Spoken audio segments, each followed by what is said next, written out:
Salam aleyküm əziz dinləyicilər. Axşamınız xeyir olsun. Baxın, gəlib 2 dənə evin qabağını kəsib. Bu adam bir risk edir 600 manat. 600 dollar daha doğrusu. O ayından bəri vurur, gətirir 600 dollar. Pul qazanır, para qazanır.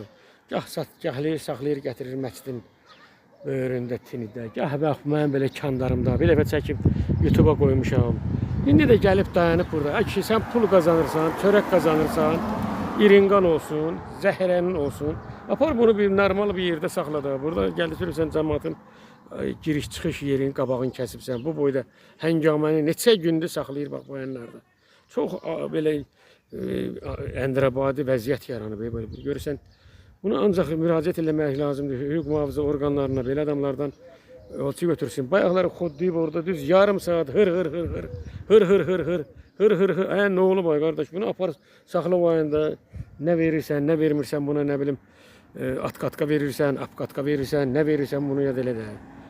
Allah sizdən razı olsun. Xahiş edirəm, şərhlərinizi yazın. Siz də münasibət bildirin. Görək bu niyə belə olur.